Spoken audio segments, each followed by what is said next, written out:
There is something about morning light that feels honest. It comes in slow. It does not shout. It moves across a table. It moves across the wooden floor. It finds the same corner of the room every day, without fail. The light does not try to prove anything. It does not announce its arrival with a grand entrance. It does not burst in brilliance. It simply shows up. It does its work quietly, making the world visible piece by piece. The dust motes dance in its beam.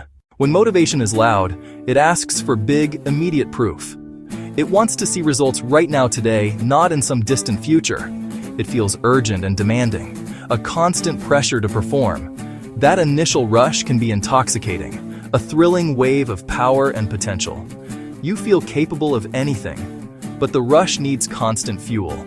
It burns through excitement and novelty at an alarming rate, and then it runs out.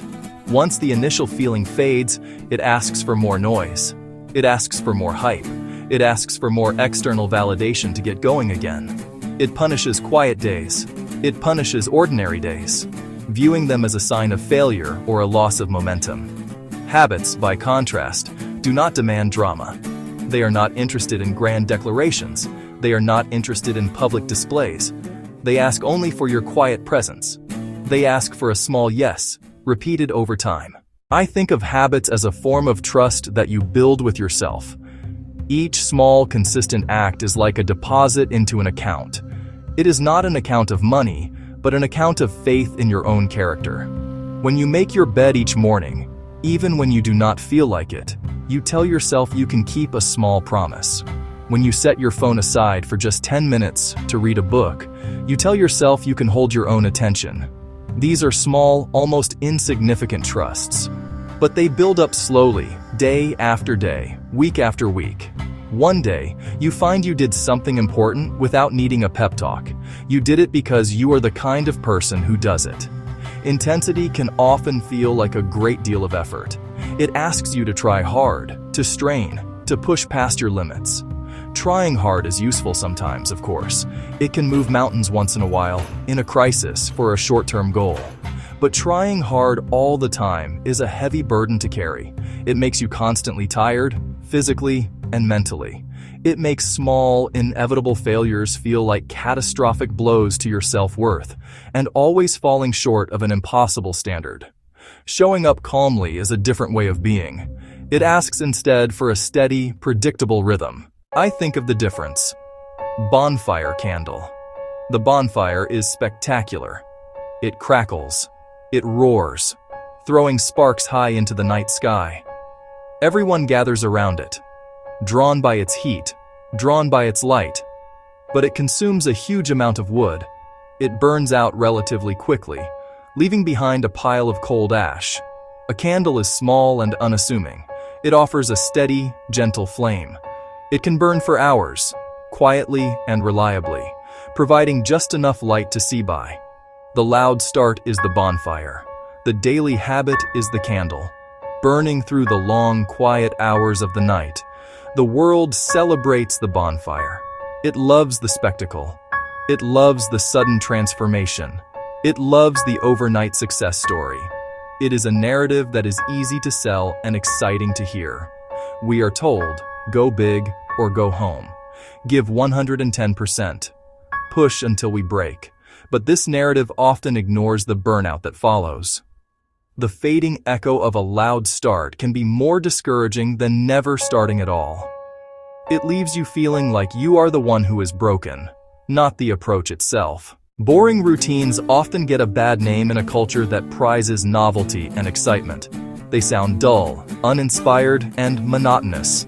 But I am starting to see that a certain kind of boring is actually a form of freedom. When you arrange your day with a handful of small, automatic habits, you do not waste precious mental energy on trivial decisions.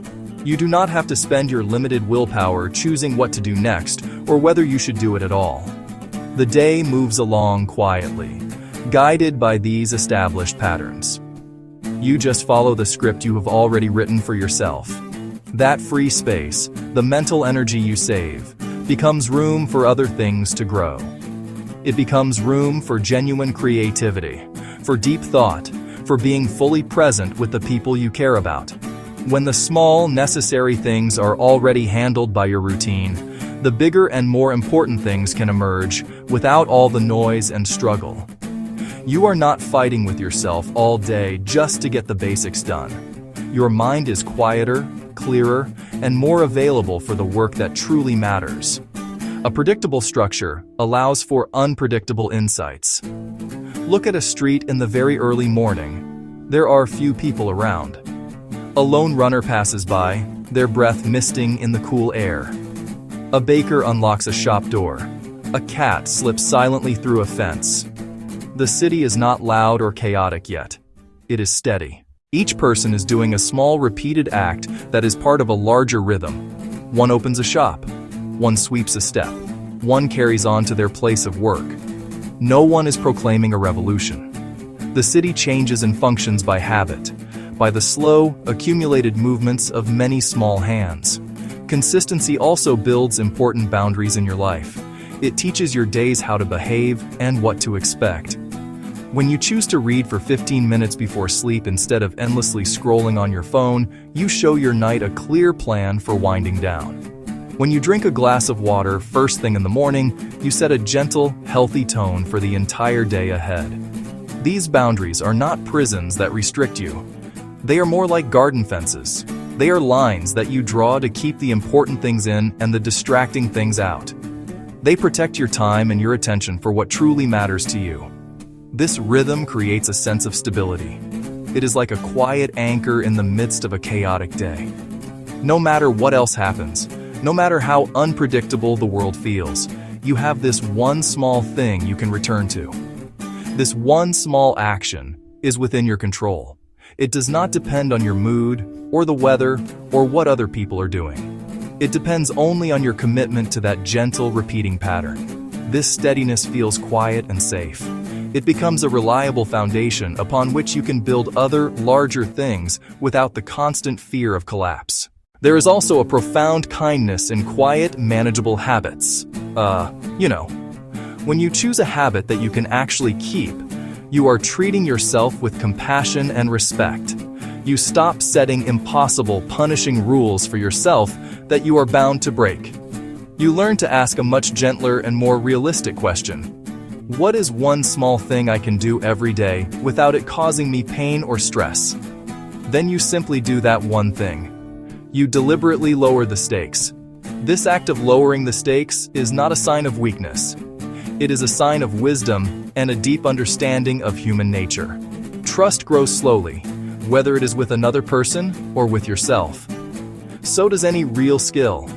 A hand that practices a small, precise movement every single day eventually becomes steady and sure. A musician who plays scales.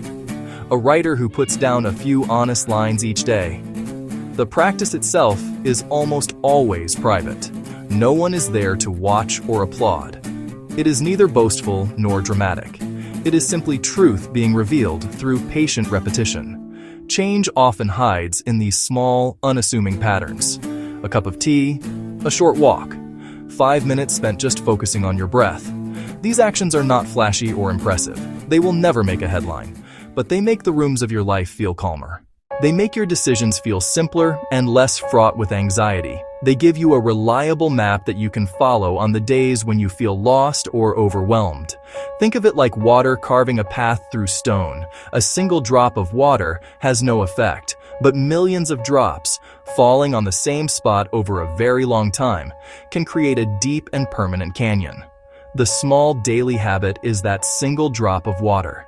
By itself, it seems insignificant, but repeated day after day, year after year, it has the power to reshape the landscape of your life in profound and lasting ways. The change is so gradual that you might not even notice it happening until you look back and see how far you have come. Sometimes the world will call for intensity. There are moments in life that do require a big, concentrated push. A deadline at work, a family emergency, a unique opportunity that will not come again. The key is to let those moments be the exception, not the rule by which you live your entire life. So watch the morning light as it fills your room. Pay attention to its slow, steady progress across the wall. Notice the quiet routines of the world around you. The neighbor walking their dog, the sound of the coffee maker, the slow unfurling of a new leaf on a plant. Begin to trust the power of the small yes. The small decision to show up for yourself. No grand announcement needed. Let your day be steady, not spectacular. Let the work you do be slow and deliberate, not frantic and forced. Change will arrive. It will come not as a spectacle, with flashing lights and a roaring crowd. It will arrive as a gentle, almost imperceptible shift in your own being. You will look up one day and find that your life has moved. It will feel different, calmer, more solid. Not because you shouted at it or tried to wrestle it into a new shape, but because you kept showing up. You kept your small, quiet promise to yourself. You honored the daily rhythm. And in that quiet, steady repetition, you were transformed. The feeling is not one of triumphant victory. It is not a loud celebration. It is a quiet sense of rightness, a feeling of being at home in your own life. It is the peace that comes from knowing you have built something real, one small, honest piece at a time. It is the simple, profound satisfaction of looking at your days and seeing not a series of chaotic sprints and collapses, but a steady, well-worn path that you laid down yourself, step by quiet step.